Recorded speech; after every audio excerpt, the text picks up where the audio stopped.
सियासत में बहुत सारी लड़ाइयां होती हैं, लेकिन एक ऐसी लड़ाई भी है जो हमेशा चर्चा का विषय बनी रहती है। इस हाई प्रोफाइल लड़ाई के दो केंद्रीय बिंदु हैं, अशोक गहलोत और सचिन पायलट। तो अब सवाल उठता है कि आखिरकार ऐसी क्या वजह है कि सचिन पायलट अशोक गहलोत से पंगा लेते हैं। तो आज इस वीडियो में मैं आपको बताऊंगी कि इसके पीछे की असली वजह क्या है। ऐसी क्या वजह है कि अशोक गहलोत के सामने सचिन पायलट हमेशा ही बिल्कुल साइलेंट वॉर शुरू कर देते। ऐसी क्या वजह है कि सचिन पायलट 2013 के बाद से ही अशोक गहलोत के सामने हथियार लेकर के खड़े हो जाते हैं। तो इस वीडियो में आज इस बात से पर्दा उठाएंगे।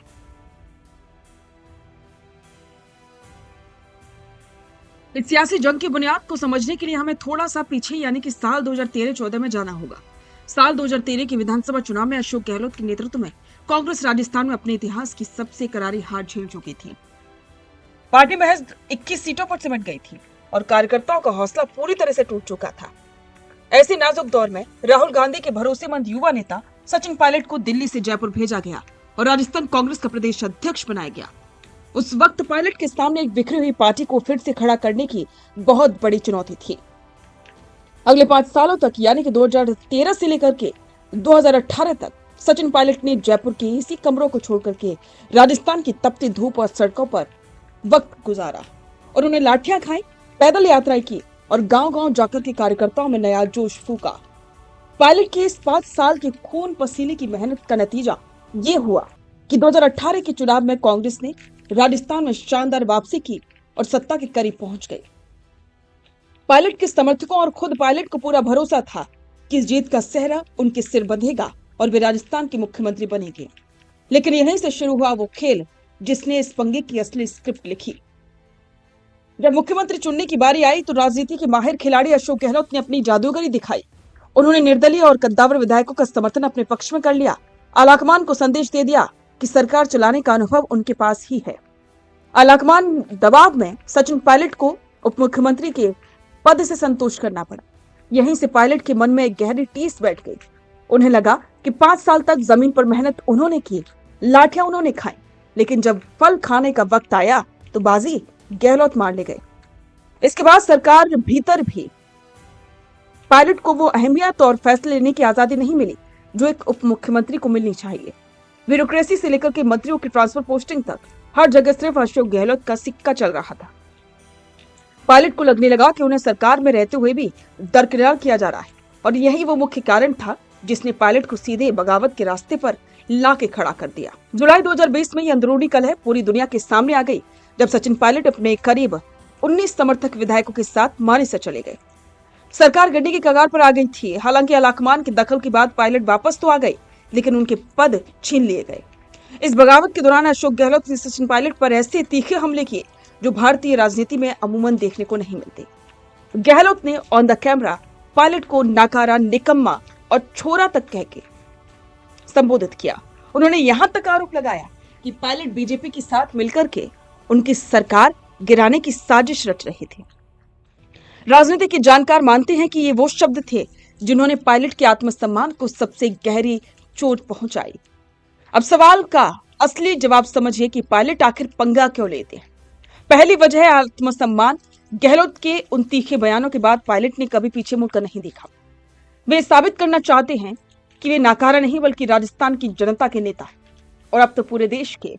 और दूसरी वजह भविष्य की राजनीति। सचिन पायलट जानते हैं कि अशोक गहलोत राजनीति के ढलते सूरज की तरह है, जबकि युवाओं के बीच उनका खुद का क्रेज बहुत ज्यादा है।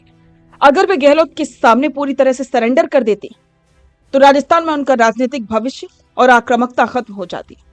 इसीलिए वे खुद को राजस्थान में कांग्रेस को अगले इकलौते विकल्प के रूप में स्थापित करने के लिए लगातार गहलोत की नीतियों, पेपर लीक मामलों और भ्रष्टाचार के मुद्दों पर अपनी पार्टी को घेरते नजर आए थे। साल 2023 के विधानसभा चुनाव में कांग्रेस की हार के बाद अब राजस्थान की सियासी तस्वीर काफी बदल चुकी है। सत्ता हाथ से जा चुकी है, लेकिन गहलोत और पायलट की ये अंदरूनी जंग आज भी पूरी दुनिया के सामने है और पूरी तरह से शांत नहीं हुई। सचिन पायलट आज भी दिल्ली से लेकर के जयपुर तक राष्ट्रीय राजनीति और राजस्थान की जमीन पर अपनी पकड़ मजबूत बनाए हुए, जबकि गहलोत भी मारवाड़ में डटे हुए।